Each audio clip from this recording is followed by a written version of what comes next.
Okay, so the rough draft, I have moved your due date. If that's the main thing you want to see down here. I've moved it, it's a week away, Monday, March 4th, 10:15, beginning of the class period.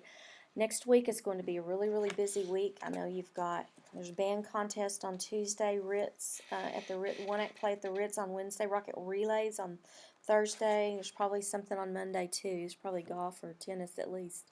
But anyway, it's a busy time. That's the week before spring break. So we'll have our rough due on Monday.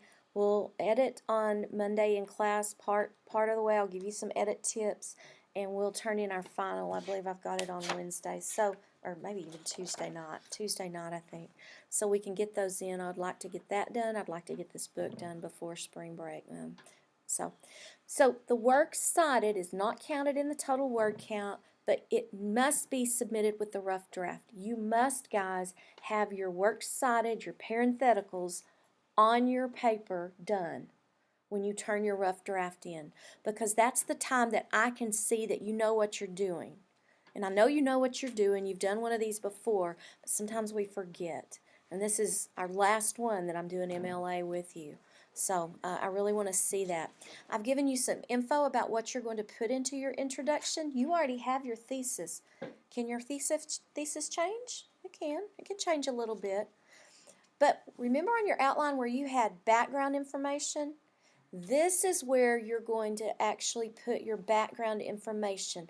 You need to decide, what does my audience need to know before I start my paper? What do they need to know about my topic? And that's where you put your background information.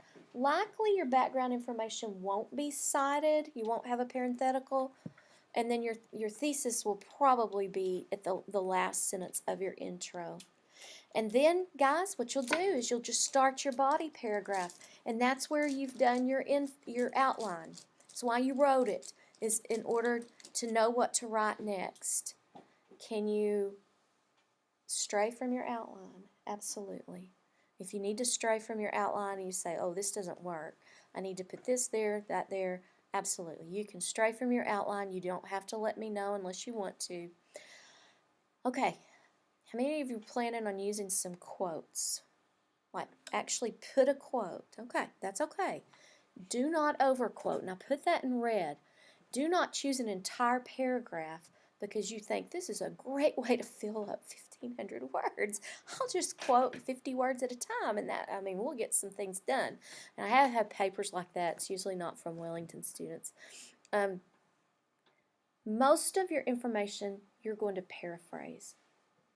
And it should not resemble the book or the article where you found your information. That means you need to take this, make it your own. You've dealt with this subject so long, you ought to be able to do that. Quoted information, I put this in yellow because it's important. Quoted information as well as paraphrased information must be cited if it was something that you learned along your way from a source. All right? You'll use those PCs, parentheticals, last name, page number. And then I went ahead and talked to you about what you do if you use several things from one source. Remember, you don't have to repeat the last name. You can just put the page number. But when you get to the next source that's a different one from that one, then you would have to put the last name. If there's not a last name, what do you put? First word that's on your works cited. That's why I need to have your works cited on your paper, on your rough draft on Monday. Do include transitions. That just helps you. All right, remember on your works cited you need a minimum of 4. There's not a maximum. Some of you are still using your references from your research proposal, which is fine. Make sure you take off the word references. It needs to say works cited because now these are the things that you are actually using in your paper. If you didn't use one of those sources, take it off. Alphabetize them, last name, hanging indentions, no all caps. Okay. And then I just put all of this where I always do your MLA format, what that all means. And you can look at that there. Any questions before? I know you're busy. It's a busy time. I don't plan on us going to the library at any time.